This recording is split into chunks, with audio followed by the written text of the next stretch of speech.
Et salut tout le monde, j'espère vraiment que vous allez bien, moi ça va super, on se retrouve pour une nouvelle vidéo. Et dans cette vidéo, on va faire un petit suivi de l'élevage de fourmis. Je voulais vous tenir un peu au courant de ce qui s'est passé depuis l'ouverture colis de chez Fourmium. Vraiment une putain de vidéo. J'ai pris, on dit une enculette de vidéo, excusez-moi. J'ai pris énormément de plaisir à faire cette vidéo, elle a beaucoup fonctionné, vous avez été nombreux à laisser des commentaires et tout. Si vous voulez revoir la vidéo, je vous invite à aller la chercher sur ma chaîne de YouTube. C'est la vidéo de mercredi dernier sur l'ouverture d'un colis avec une nouvelle espèce de fourmi. Et aujourd'hui, je vais vous montrer un peu qu'est-ce qu'il en est des retours par rapport au matériel Fourmium que j'avais reçu. Donc la nouvelle espèce, voir si elle va bien. Bon, ça c'est un animal, c'est pas du matériel, je sais. Ne me laissez pas un petit commentaire parce que je me suis trompé sur la phrase. Par contre, je voulais vous montrer un peu les retours au niveau éléments de décoration, mais surtout l'abreuvoir que j'ai placé avec mes sœurs Barbarus. Vraiment donner mon ressenti. Alors voici les petits éléments de décoration, l'abreuvoir. Alors il y a beaucoup moins de monde, déjà pour deux raisons. Alors la première raison, c'est uniquement que la nuit, l'aire de chasse est toujours blindé, qu'en journée beaucoup moins. La deuxième raison, c'est qu'en fin de compte, j'ai eu une hécatombe. Je ne sais pas pourquoi, je dois contrôler ça. En fin de compte, c'est pas une mortalité normale que j'ai pu observer chez les fourmis. C'est que les messors ont décidé, depuis, je sais pas, ça s'est venu comme ça d'un coup. Là, peut-être que ça va se calmer. J'ai remarqué ça cette nuit, qu'elles se sont mises à s'attaquer entre elles. Donc à se couper la tête, les gastres, etc. Il y a eu baston général au sein de la même colonie. Pourtant, la gîne est toujours la même depuis des années. J'ai commencé cette fondation avec une gîne et une dizaine d'ouvrières. Il y a maintenant plusieurs années, je crois que la colonie a au moins 2 ans. Alors, je ne comprends pas pourquoi ça a fait ça. À surveiller, peut-être un problème au niveau des hormones, peut-être l'aire de chasse qui est peut-être maintenant trop petite. Je sais pas, honnêtement, c'est la première fois que je vois ça, que des fourmis de la même colonie, enfin nées ensemble, en captivité, avec la même gîne, quoi, qui est un problème entre elles.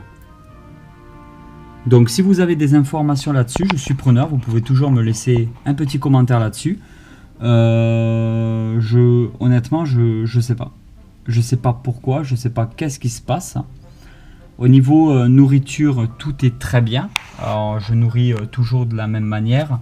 Un peu de liquide sucré, surtout des graines et quelques insectes de temps en temps. Alors, je vais essayer de les nourrir beaucoup plus et observer par la suite si tout va bien. Alors, le reste de la colonie là, bon, comme vous pouvez voir, elles sont toujours aussi nombreuses. Hein. Ça, c'est pas le problème. Mais j'ai dû perdre pas mal de centaines d'ouvrières en l'espace d'une seule nuit. Donc vraiment à surveiller, mais je ne vois pas, je n'ai pas de possibilité pour l'instant, étant donné que c'est pas un problème avec un produit, quelque chose de toxique dans l'air ou quoi que ce soit. C'est un problème que ces ouvrières qui s'attaquent entre elles. Alors, à contrôler. Si vous avez vraiment des informations là-dessus, je suis preneur. Parce que sur le nombre d'années que je fais les fourmis, enfin il y a même 10 ans en arrière, je faisais pas mal d'espèces de fourmis. J'avais des Acromyrmex, j'avais une colonie de à peu près 500 ou 700 000 ouvrières chez les Acromyrmex. Je n'ai jamais recensé ce genre de comportement-là chez les fourmis. C'est vraiment bizarre.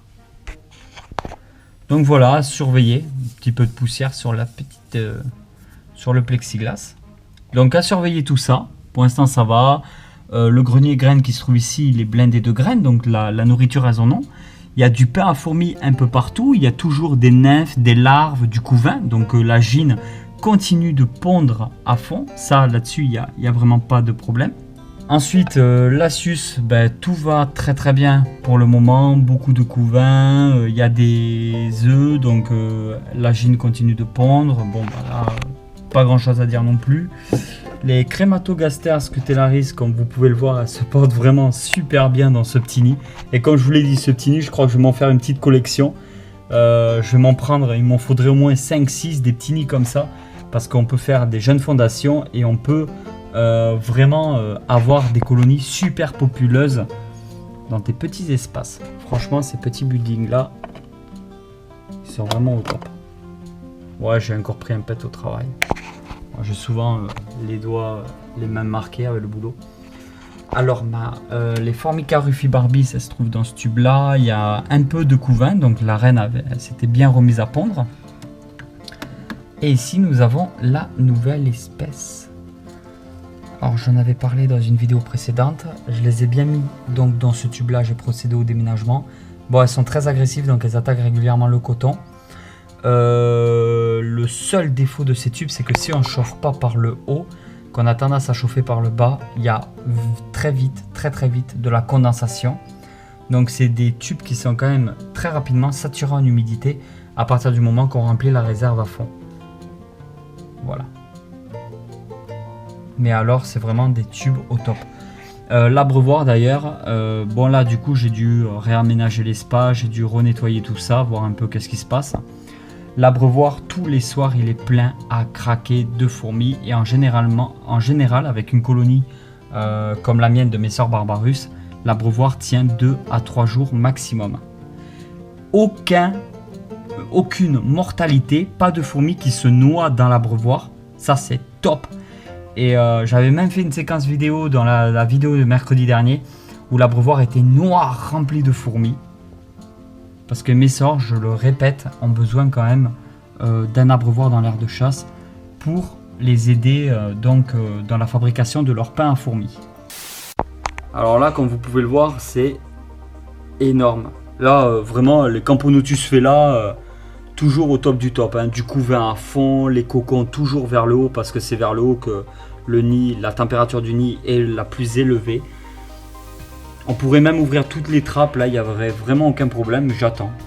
J'attends, même si à la limite toutes les trappes pourraient être ouvertes. Il n'y a pas de souci quoi.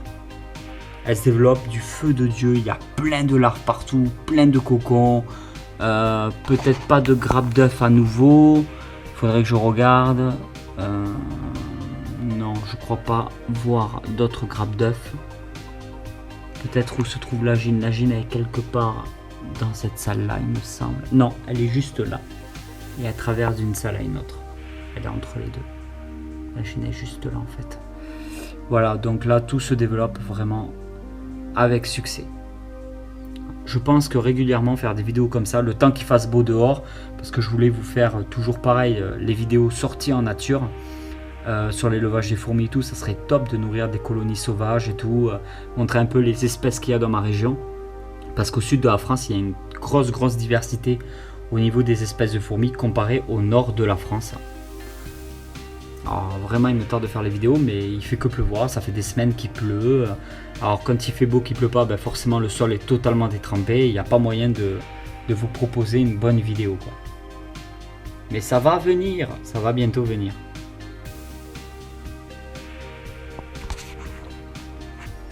Puis en bas pareil, des nids toujours vides en attente de colonisation. Et ici les Camponotus donc Nico Barendis, toujours pas grande activité. À la limite là elles sont chauffées mais beaucoup moins. À la limite il faudrait que je les monte en hauteur dans la vitrine pour vraiment augmenter considérablement les températures. Et là peut-être que la gine va vraiment se remettre à pondre. Et ici nous avons donc les Fédoles Noda. Toujours énorme, hein. Toujours... Là par contre les Fédoles Noda aussi j'en parle beaucoup moins en ce moment. Mais comme vous pouvez le voir il y a toujours... là elles sont beaucoup plus centrées en fait. Parce que c'est... quand on humidifie ces nids là, c'est vraiment la mèche se trouve au centre ici. Donc elle absorbe. Et on peut voir que cette région là c'est la région où il reste... un corps de l'humidité et tout le reste du nid est plutôt très sec. Donc là ça veut dire quand ça commence à se rassembler vers le centre, c'est-à-dire qu'il faut que je remplisse la réserve d'eau pour augmenter l'humidité, que les fourmis aillent se répartir un peu partout dans les nids. Là vraiment ça c'est un signe comme quoi le nid commence vraiment à devenir sec. Pour être sûr qu'il n'y ait pas un taux de mortalité, de problème du jour au lendemain. Le mieux c'est de quand même là de remplir la réserve d'eau. Toujours avec de l'eau déminéralisée pour éviter le calcaire et ces choses là. Voilà, j'ai fait une petite coupure vite fait pour remettre de l'eau donc déminéralisée. Moi je prends des seaux de 5 litres. Des seaux, enfin des trucs. Moi je prends ça, c'est pas du tout un placement de produit, mais bon je me sens obligé à chaque fois de le préciser. Voilà, c'est de l'eau déminéralisée, on achète ça en grande surface, n'importe où, on s'en fout. De la marque ni rien, moi je prends voilà, juste de l'eau déminéralisée. En fait, je vais vous expliquer pourquoi. C'est pas pour donner à boire aux fourmis, hein. C'est uniquement pour humidifier les réserves d'eau des nids. Parce que je vais vous expliquer en fait. Pour les nids, si on lève, voilà, nous avons une mèche. Alors la mèche est trempée dans l'eau. Ici, nous avons la réserve d'eau et nous avons une mèche en pierre reconstituée qui est sous l'eau. Elle va ramener l'eau par capillarité au niveau du nid. Le problème, c'est que si on met de l'eau du robinet dans la réserve, au fur et à mesure du temps, des semaines, des mois, voire des années, en fin de compte, le calcaire qui se trouve dans l'eau va se coller à la mèche et au fur et à mesure du temps, la mèche ne pourra plus absorber l'eau correctement et plus on humidifiera le nid et moins il sera humide. Et ça va causer des problèmes. Donc le mieux c'est pour les réserves d'eau des nids comme cela, celui-là aussi, tout ça. Moi j'utilise à chaque fois pour des réserves d'eau du nid de l'eau déminéralisée. Donc ça vaut quelques centimes. C'est vraiment pas cher. Ça dure très longtemps parce qu'un seau de 5 litres pour remplir des nids comme ça, le seau il me dure vraiment pas mal de temps. Et comme ça, les nids absorbent l'eau, je n'ai aucun problème. Mais après, quand je donne à boire aux fourmis, personnellement, je prends de l'eau du robinet. Je ne prends pas d'eau déminéralisée pour donner directement à boire aux fourmis. Il faut de l'humidité dans l'air parce qu'il y a des espèces qui ont besoin de cette humidité, qui ont besoin de beaucoup d'humidité. Donc ça s'appelle l'hygrométrie, l'humidité dans l'air. Mais il faut savoir qu'il y a des fourmis qui ont besoin d'humidité, comme chez mes sœurs Barbarus de temps en temps, et qui ont aussi besoin de l'abreuvoir. Il y a des espèces de fourmis, s'il y a de l'humidité suffisamment dans le nid, comme chez les Phédolnoda, moi personnellement je ne mets pas d'abreuvoir dans l'air de chasse pour les Phédolnoda. Elles boivent avec l'humidité qui se trouve dans l'air. Et ensuite nous avons des espèces comme les Crématogaster, où je mets quelques gouttes d'eau tous les jours dans une petite coupelle, parce que je n'ai pas encore d'abreuvoir vraiment pour elles, mais je crois que je vais me recommander des abreuvoirs de chez Fourmium pour en mettre une au moins chez les Crématogaster scutellaris, qu'elles puissent boire en permanence sans que toujours j'ai besoin de surveiller. Allez, on va faire une petite pause pour la question du jour. J'aimerais savoir, rien à voir avec cette vidéo, comme souvent dans les questions du jour. Alors moi je suis un grand fan de dinosaures depuis très longtemps, si c'est vrai. Je suis un très grand fan des dinosaures, ça c'est vraiment quelque chose qui m'a toujours passionné. Petit bisou à toi Cédric Jurassic, qui a pour moi la meilleure chaîne sur le sujet en France. Et vraiment, il a un concept de vidéo tellement top qu'il n'y a rien à dire d'autre, c'est juste top. J'aimerais savoir si vous deviez avoir un dinosaure à vous, lequel dinosaure vous choisiriez. Voilà, est-ce que tu aimerais avoir un petit raptor et que tu l'appellerais Big Mac? Est-ce que tu voudrais un tyrannosaure et tu l'appellerais Benji le tyrannosaure?